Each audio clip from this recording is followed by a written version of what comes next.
우리는 가끔씩 어떤 일에 미쳤다라는 말을 듣기도 합니다. 우리의 생각이나 행동이 온통 그 일에 매달려 있다는 말입니다. 낚시에 미친 사람은 길가에 고인 웅덩이만 봐도 가슴이 두근거리고 휴일만 기다려진다고 하는 사람이 있습니다. 직장이 끝나면 바로 낚시터로 가서 밤을 지새고 다시 출근한다는 사람도 있습니다.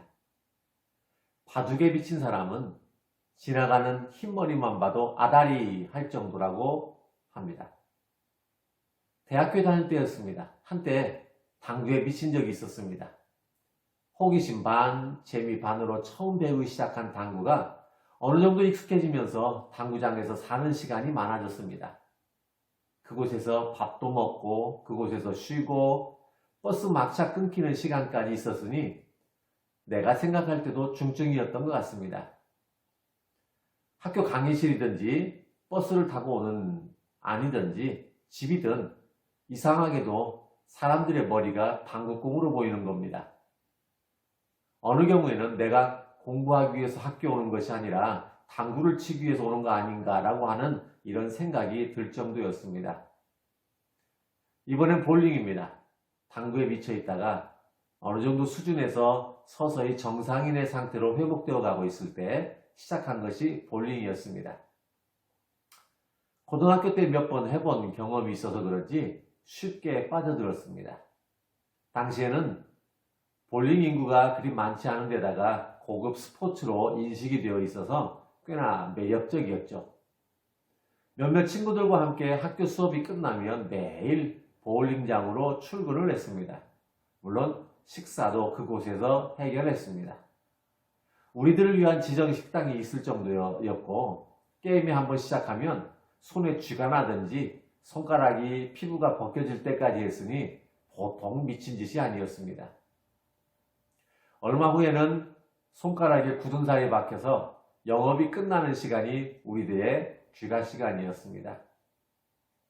학교 강의 시간에 교수님에게 질문이나 손을 들어서 표현할 때는 나도 모르게 볼링 치는 폼으로 손이 올라가 있음을 자주 보기도 했습니다. 지금 생각해보면 정말 제정신이 아니었던 거죠. 바둑도 그랬습니다. 아무도 알려주는 사람이 없으니 혼자 할 수밖에요. 당시에는 신문 한 켠에 바둑 강좌가 있었습니다. 그래서 신문이나 잡지 속에 나오는 바둑 강좌를 오려서 노트에다 스크랩을 해두었고 스크랩을 하기 위해서 모아둔 것만 해도 라면 박스 하나 가득했습니다.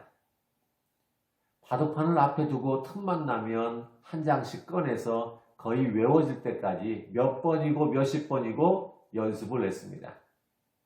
방 안에 혼자 있는 시간이 많아지다 보니 하루 일광욕 5분 이상 하기를 스스로 정했을 정도로 방에서 나오는 일이 없었던 때도 있었습니다. 어디 이런 일이 저뿐이겠습니까?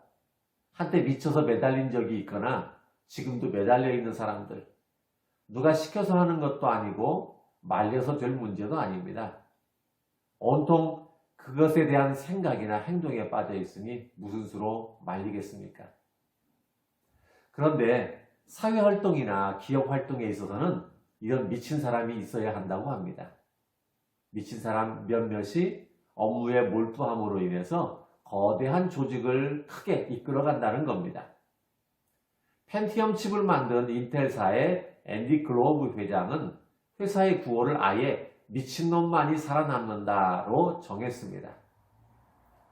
미국의 어느 잡지사에서 회사 발전에 혁혁한 공을 세운 젊은 임원들의 특징을 조사한 것이 있는데 회사 성장에 대단한 업적을 이룬 20대, 30대 임원 11명이 선정이 되었습니다.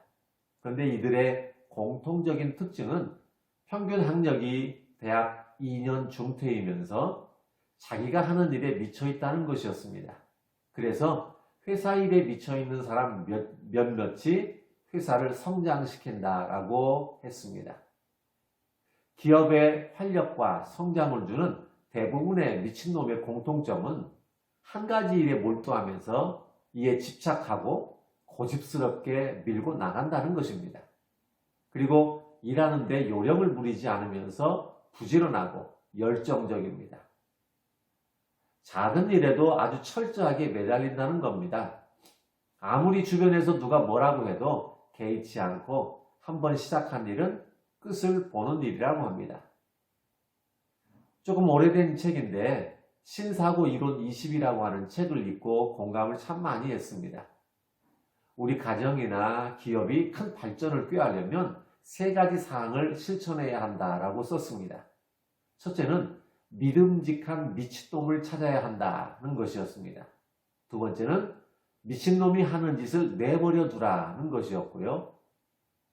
세 번째는 미친놈이 하는 짓이 좋아 보이면 즉시 동참하자였습니다. 충분히 일리 있는 말이라고 생각을 했습니다. 저는 이 미친놈을 교회나 신앙에도 적용을 해보고 싶습니다. 교회에서도 하나님의 일에 미치고 교회 일에 미치고 신앙적인 일에 미친 사람이 많아졌으면 하는 이런 생각을 합니다. 누가 뭐라고 해도 하나님의 일이기 때문에 흔들리지 않고 작은 일에도 철저하게 실천을 다하는 이런 자세, 신앙적인 일에 요령 부리는 일이 없이 부지런하고 열정적인 모습, 이런 모습의 사람들이 많아질 때 기적 같은 일들이 많이 일어나지 않을까 싶습니다. 교회도 몇 사람의 미친 사람이 이끌어갑니다. 사회도 몇 사람의 미친 사람이 이끌어갑니다. 그래서 나도 이 일에 더 미치고 싶은 겁니다.